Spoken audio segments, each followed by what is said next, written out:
কাল শুরু হচ্ছে অমর একুশে বইমেলা। উদ্বোধন করবেন প্রধানমন্ত্রী তারেক রহমান।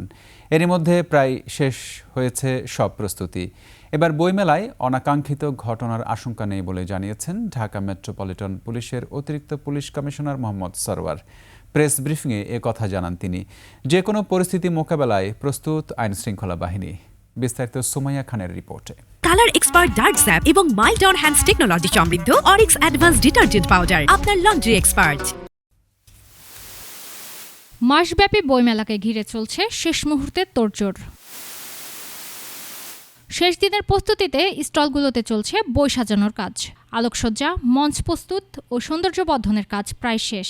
নতুন বইয়ের ঘ্রাণে মুখর পুরো মেলা প্রাঙ্গণ। আমরা যেহেতু নিয়মিত প্রতি বছরই অংশগ্রহণ করি এবং আমাদের প্রতিদিনের বইমেলা নামে আমাদের একটা প্রতিদিনকার টিভি অনুষ্ঠান হয়, প্রতি বছরই হয়। তো ওই ধারাবাহিকতা রাখার জন্য আমরা এবার করতেছি, কিন্তু খুব বেশি একটা আশাবাদী না, ভালো কিছু হবে এরকম আশা করতেছি না। এবার বইমেলা নিয়ে আমরা আরও 10-12টা বই নতুন নিয়ে আসছি এবং আমাদের প্রায় 338 ধরনের বই আছে। এবারও নতুন আরও অনেক বই আসবে। দর্শনার্থীদের নিরাপত্তা নিশ্চিতে বহুমাত্রিক পরিকল্পনার কথা জানিয়েছেন ঢাকা মেট্রোপলিটন পুলিশ। সংবাদ সম্মেলনে ডিএমপি কমিশনার জানান, কোনো ধরনের মব পরিস্থিতি সৃষ্টি হলে তা কঠোরভাবে মোকাবেলা করা হবে।